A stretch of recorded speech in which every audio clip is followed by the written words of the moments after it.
Guys, stop for a minute. Take a look at your wallet. Now, your wallet says a lot about you. I just want to ask, is it time for an upgrade? Our friends at Ridge are here to help you step up your wallet game. Their incredible wallet is light, sleek, and industrial. It doesn't fold or awkwardly bulge out of your back pocket. It slips into your front pocket. Ridge wallets hold up to 12 cards, plus all the cash that you need. You can choose from over 30 colors and styles. That includes carbon fiber and burnt titanium. It's the best wallet you can buy. You don't just have to take my word for it, because there's over 40,000 five-star reviews. I was skeptical at first, but once I tried it, I never went back to my old wallet, and I'm confident that you're going to love it too. But guess what? No pressure. Test it out for 45 days. If you don't love it, send it back. You get a full refund. If you decide to keep it, and I really think you will, it comes with a lifetime warranty. Go to ridge.com/Chael or just click on the link below. That's going to get you 10% off plus free worldwide shipping and returns. A couple of comments came out earlier today. Dana White's doing some media. He says that he likes the idea of Prochazka versus Glover Teixeira. Talks about what an awesome fight it was. Says that he happened to watch it himself in the back of a Sprinter van. He still thinks it's amazing. He's not against the idea of rematching him. Now, I only bring that to you guys with no thought. I'm just circling back to that because we don't really know what's going on at 205. I think we're probably going to move forward with the idea that Ankalaev versus Anthony Smith is your number one contender's bout. And I think as that fight gets closer, that's going to become more obvious to you guys. I think it's going to become more obvious because I think Anthony Smith is going to knock this one out of the park before he ever gets on the scale and ever walks out there.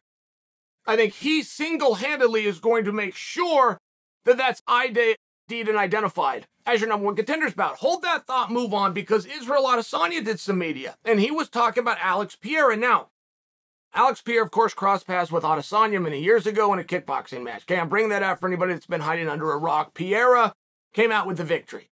Pereira is going to be fighting this Saturday in only his third UFC fight. Oh, and by the way, it's a number one contenders match. Adesanya said Pereira is the most overhyped fighter ever. And that when we match up, I'm going to beat him easily. Something along these lines I'm not quoting. Now, I have to take issue with that. I take issue just because I follow this sport very closely. I know who Pereira is. I respect him. I think he's very good. In all fairness, if he walked in here and kicked me in the nuts right now and walked out, I wouldn't be able to tell you guys I just got kicked in the nuts by Alex Pereira. I don't know what he looks like. I don't know what his hairdo is. I don't know if he parts it to the left or the right. I don't know, and I'm not trying to be funny. I'm not trying to be a condescending prick. I don't think that anybody knows what an Alex Pereira is, and unless you're armed with the fact that either Glover Teixeira said something nice about him, or armed with the fact that he was a kickboxer that one time allegedly beat Israel Adesanya, I don't think you know who he is. I don't think he's being hyped at all. I think this is an extreme fast track. I don't know that off the top of my head I could tell you a guy who in his third fight ever was in an official number one contendership match. I can tell you Pereira is nowhere near as hyped or as well known or as sought after, and I mean not even close, not even in the same galaxy, as Chimaev.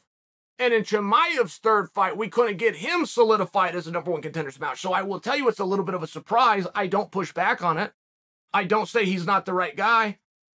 I don't have any problem with him being in a number one contender's match. It's none of those things. Izzy said that he's being hyped. This is in Izzy's head. Alex Pereira is living in Izzy's head. I respect that from Izzy as a competitor. I respect that he owns all of his losses, all of them, no matter where they came. I respect that he is letting us, the audience, know what makes him tick, what drives him. And that is always a very interesting concept when you have guys that are the absolute best in their craft. Whatever it might be in life, in this case, mixed martial arts, when you have guys that are the absolute best, what drives them? What makes them get up? What makes them get better? What makes them not rest on their laurels, not plant their flag where they stand and ride it out as long as they can go until somebody comes up and catches them?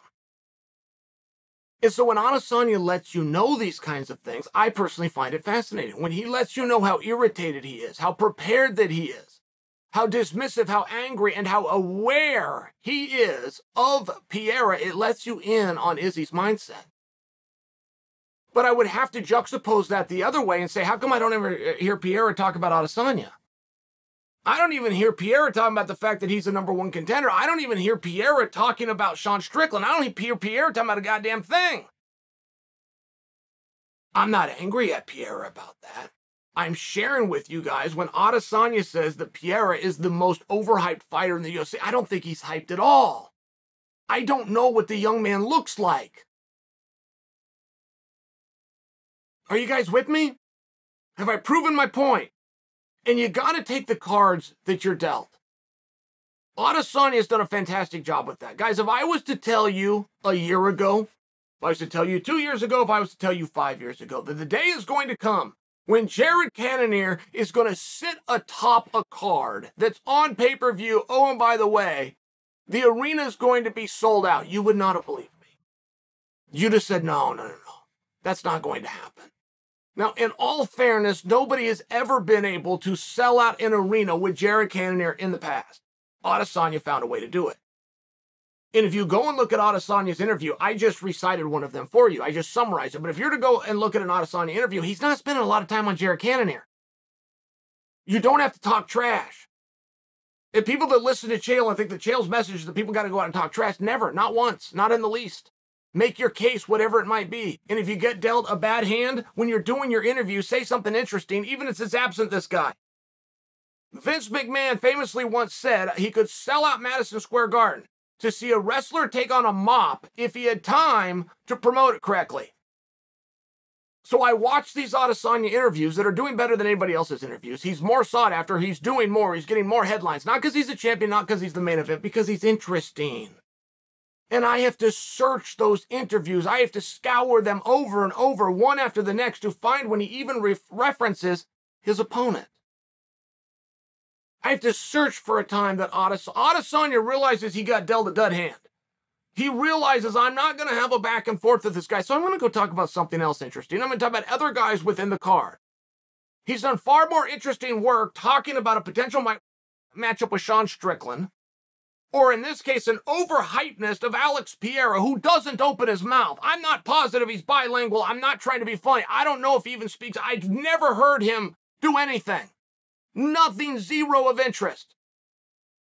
The most interest that I have in Alex Pereira, who may be a wonderful guy, but the most interest that I have is hearing that allegedly he beat Adesanya in a kickboxing match. I have to say allegedly because none of you have seen it. We saw a still photo of Adesanya laying there, and we're led to believe, according to the caption, that Pereira is the one that did it. Look, no conspiracy. I get that those two fought. I'm trying to prove a bigger point. You don't even know about the match. We don't know what organization it was. Was this called K1? Was this Glory Kickboxing? Was this some sideshow that happened somewhere between New Zealand and Brazil? We don't even know what the organization was. We haven't got the foggiest idea. Was it the main event? Was it a title fight? We don't know anything about this match. Nobody gives a goddamn except Adesanya. It matters a lot to Izzy. He wants to get that one back, which I think we can learn about Adesanya through this. I think that we can appreciate and respect it, but there's a bigger message here too. Which is Adesanya, who is a top 5 star in the organization, has a lot of weight put on his shoulders. He has the weight to carry the biggest card of the year, known as International Fight Week.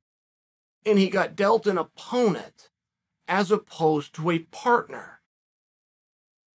I'm not begrudging, I'm not putting anyone down. I'm sharing with you how he's navigating that. I'm sharing with you when he has nothing to talk about with his opponent, he will talk about a future potential opponent. He doesn't turn down interviews. He doesn't say no. He doesn't decide that there's nothing to work with here.